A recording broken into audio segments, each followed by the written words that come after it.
When I started trying to become a morning person, I would set my alarm just 30 minutes earlier.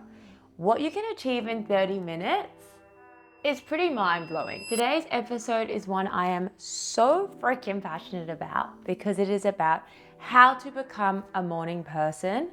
This solo episode is all about routine, why we need sleep, and yeah, it's just something I'm super passionate about. Welcome back to Selfdom, beautiful humans. I get asked all the time, how do you wake up so early? I think because I share on my stories, I'm often up at 5:30.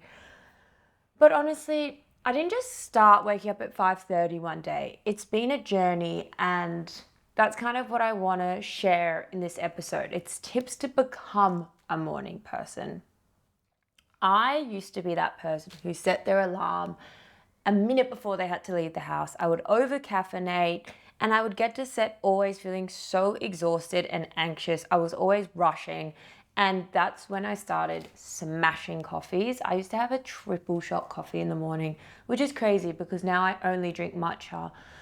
I literally, if I have coffee, I feel anxious straight away. I don't know if it's like a PTSD thing or it's the proper effects of the caffeine. Anyway, my life was an anxious mess and it was a really vicious cycle. And I think it's pretty common in today's society where your sleep quality is bad.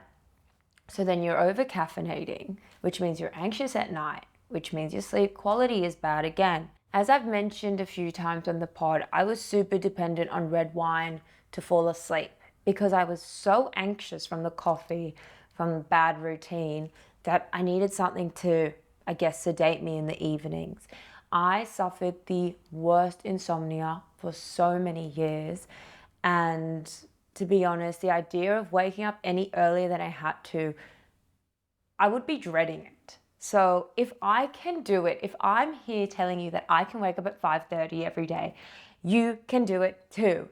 Creating a solid morning routine has been life-changing for me in so many aspects of my life. Productivity, purpose, compassion, just how I am as a person. I'm definitely nicer since I started introducing a morning routine and having that me time every day. A reason I'm such a big believer in seizing the day, is because I get how crazy our days are. I get that we have all this intention to go to the gym after work or meet a friend for a walk or even just to go for dinner, and then you just dread it. You dread it all day. What I love about a morning routine is you accomplish it before the day has even started. You feel proud. And then not only are you going to get through your day more productively, you also don't need to put that pressure on the end of the day. And you tend to make healthier decisions because you've set in a healthy morning routine. A big reminder throughout this episode is that sleep is so important, and prioritizing a morning routine does not mean you're jeopardizing high quality sleep. More and more studies have come out showing the importance of high quality rest on your overall health. A good night's rest is important for your cognitive functioning. It boosts your immune system, improves your metabolic health, and helps your skin. Beauty rest is literally not a myth. So, I hope after you listen to these tips, you can introduce them for a few weeks, and I promise you will feel positive benefits to your mind and body. So, let's just dive into it. My first tip is to start small. As I mentioned, I was a person who never thought they would be able to wake up any earlier than they had to.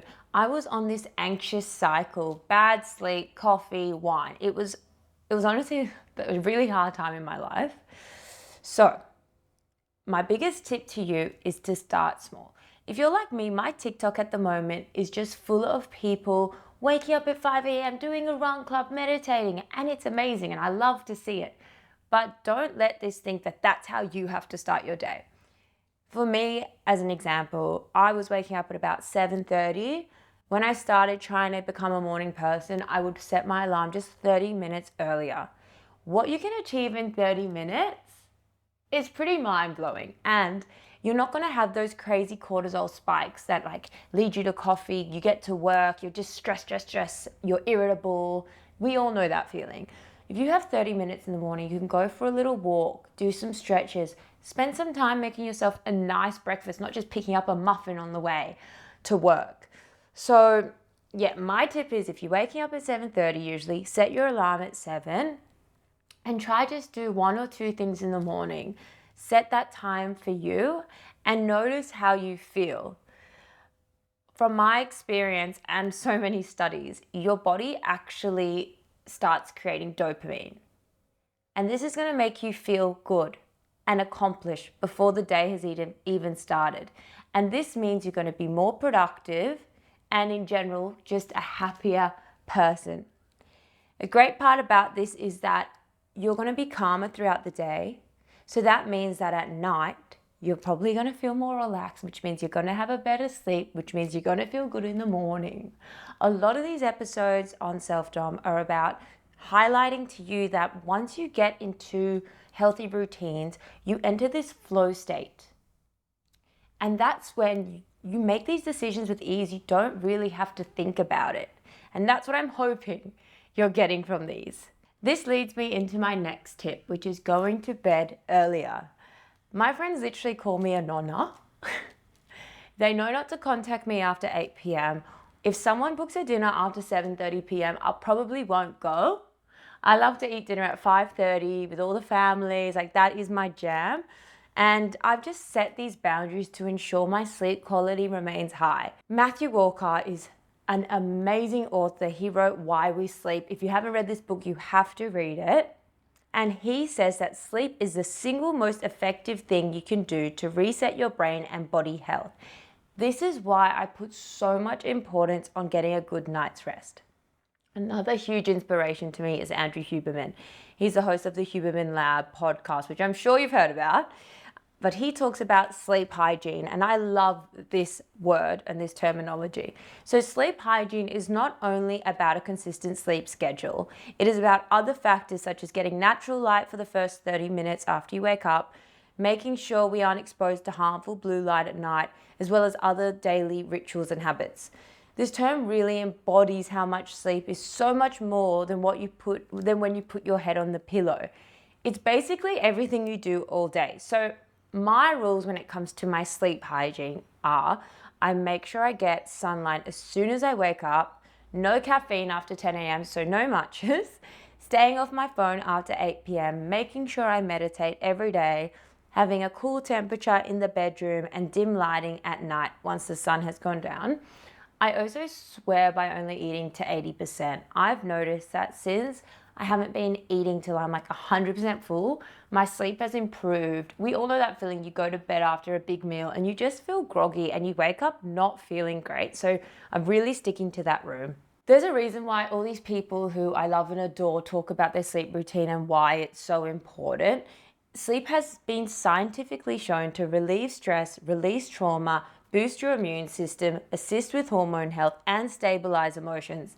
Studies have shown that mental health concerns such as depression are strongly linked to poor quality sleep. We all know that when you have a bad sleep, you're more irritable and you are just not as nice of a person. So I hope that all these inspirational messages from these people and stats are encouraging you to prioritize your sleep. Another point that's important when it comes to sleep is alcohol. As I mentioned, I used to be pretty dependent on alcohol to fall asleep, but alcohol sedates you. I used to think it aided my sleep, but now I've done the research. First of all, you won't get into your REM sleep, which is so important for your memory and mental health. And from my experience, you just wake up throughout the night and you do not feel rested. Sleep, as I've mentioned, is so important, but I follow the 80-20 rule with everything in my life, which means if I'm out with friends and I'm having a great time and I want to come home late, I let myself, as long as it's only 20% of the time, not all the time. Sleep is a priority, but I'm not telling you to limit your fun and social life and, be a nonna all the time. Let's be a nonna 80% of the time. My third tip is to write your daily plan. I often think we are oblivious to how we spend our time, and this came so true to me when Apple showed us how much time we spend on our apps. I didn't think I was a procrastinator until I saw how much time I'm spending on TikTok and Instagram, and I love YouTube as well. But holy shit. So, a really good way to kind of see your life for what it is to write down how you spend your morning. So, 6 years ago, when I was not in my best state, as I mentioned, I didn't have a morning routine. I would wake up, shower, brush my teeth, have a coffee, drive to work. That was it. So, what I encourage you to do is write down what you're doing at the moment, times next to each thing. And then you either put a plus, a minus, or a neutral, or equals. So, plus means it's positive, negative means it's negative, and neutrals means it's either or. So, neither or, sorry. So, once I wrote this down, I saw that there was no positives in my morning, and there's definitely room for improvement. So as I mentioned, I started waking up 30 minutes earlier and adding things that were positive. This again created that dopamine cycle. I saw the benefits, I slept better, and then from there I was able to wake up earlier because I was getting proper rest. And now for me, it is a non-negotiable to have 1 hour of me time in the morning. My current morning routine is I wake up, meditate with Tom in the lounge room, then I go for my walk, come home, do my gratitude and my affirmations. Is a non-negotiable. Even if my call time is super early, I make time for it because I know it has such a flow-on effect. So I really encourage you to do that exercise just so you can see what your morning kind of looks like. My fourth tip is to find an accountability partner. As I've mentioned, my TikTok is just full of run clubs and everyone up early. Is that just me? My algorithm's just throwing it at me. Anyway, this is a great way to find an accountability partner because it's going to keep you on track. And I've mentioned time and time again with the healthy habits and rituals, accountability is key for your health and fitness journey. If you haven't read Atomic Habits, I highly recommend you read it. It's by James Clear. It's probably my favorite book I've read this year. One of his tips is building a healthy habit is imitating the close. He quotes, "We pick up habits from the people around us." We need to make sure we are surrounding ourselves with inspirational and motivational people. It makes achieving your goals so much more seamless. A study was done that tracked 12,000 people for 32 years and found that a person's chances of becoming obese increased by 57% if he or she had a friend who had become obese. So this works in the other way as well. They did a study that found that if one person in a relationship lost weight, the other person would also slim down about 1/3 of the time. So this stat, let's use it for more practical things. If you join a run club and everyone around you is running, taking care of themselves, your chances of becoming that person increase as well. So surround yourself. I find the fitness communities so welcoming. Everyone wants everyone to achieve. There is no competition. So I know it can be daunting, but just give it a try, whatever it is. It can even just be booking your Pilates class, locking it in, and knowing you're going to get charged if you don't go. So it's going to hold you accountable. I also love the idea of sticking to a healthy routine with a friend because this is an example of healthy socialization. One of my favorite ways to socialize with friends is going for a walk in the morning, getting a matcha. And it's just such a nice way for me to not always have to go out for drinks and go out for like heavy meals when it doesn't serve me. What serves me is being out in nature, walks. I know my boundaries so well now, and it's so important that I stick to it and that your friends respect it. My last way to be held accountable is social media. Now, social media can be negative. It can make you compare yourself, doubt yourself, XYZ, but it is also an amazing way to hold yourself accountable. I love sharing sunrises, my morning matcha, because not only do I feel like it inspires, but it also holds me super accountable.